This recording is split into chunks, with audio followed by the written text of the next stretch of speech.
হেঁপাহৰ ৰঙালী বিহুলৈ মাজত মাথো কেইটামান দিন। ৰঙালী বিহু বুলিলেই সকলোৰে প্ৰয়োজন হয় অসমীয়াৰ স্বাভিমান এখন গামোচা। আৰু তাঁতশালত এতিয়া অসমৰ স্বাভিমান গামোচা বোৱাত ব্যস্ত হৈছে এগৰাকী 63 বছৰীয়া পুৰুষ শিপিনী। আমাৰ কেমেৰা সহযোগে দেখুৱাইছে নিজ চিলাবন্ধা গাঁৱৰ এইগৰাকী 63 বছৰীয়া শিপিনী লাডুৰাম ভৰালী। এনেদৰে এতিয়া তাঁতশালত ব্যস্ত হোৱা পৰিলক্ষিত হৈছে। কাৰণ সমাগত ৰঙালী বিহু বুলিলেই সকলোৰে প্ৰয়োজন হয় এখন গামোচা।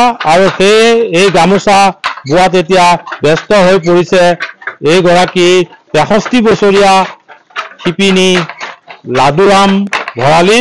কলিয়াবৰৰ নিজ চিলাবন্ধা গাঁৱৰ এইগৰাকী লাডুৰাম ভৰালী সৰুৰে পৰাই প্ৰায় 50ৰো অধিক বছৰ সময় এনেদৰেই তাঁতশালত অতিবাহিত কৰিছে।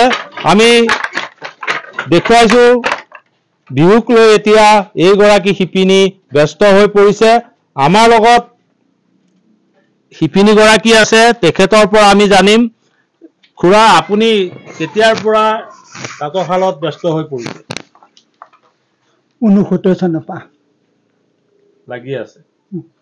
আপুনি এতিয়া অধিক ব্যস্ত হৈ পৰিছে। গোটেই বছৰে তাঁত বয়? গোটেই বছৰে কি 12 মাহ মোৰ শাল থাকেই। গামোচাই বয় নে আৰু গামোচা, চেলেং কাপোৰ, চাদৰ, মেখেলা যি হয় আৰু সকলোৰে?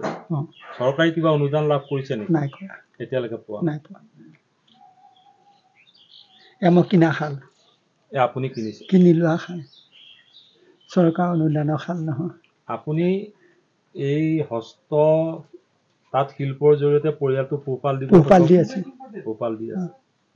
হয়, এনেদৰেই এতিয়া দেখা গৈছে এইগৰাকী 63 বছৰীয়া শিপিনী ব্যস্ত হৈছে তাঁতশালত। আৰু কোনো ধৰণৰ চৰকাৰী সাহায্য অবিহনেই এনেদৰে তাঁত শিল্পত ব্যস্ত হৈ এইগৰাকী 63 বছৰীয়া শিপিনীয়ে নিজৰ উপাৰ্জনৰ পথ মুকলি কৰিবলৈ সক্ষম হৈছে। এইগৰাকী শিপিনী সমাগত ৰঙালী বিহুক লৈ অধিক ব্যস্ত হৈ পৰিছে।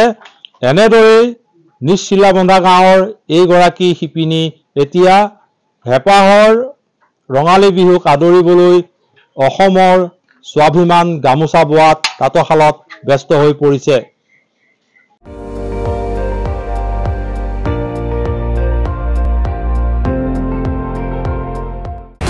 আপুনি চাই আছে ND24, সৰ্বশ্ৰেষ্ঠ নহয় সৰ্বোত্তমৰ দৌৰ।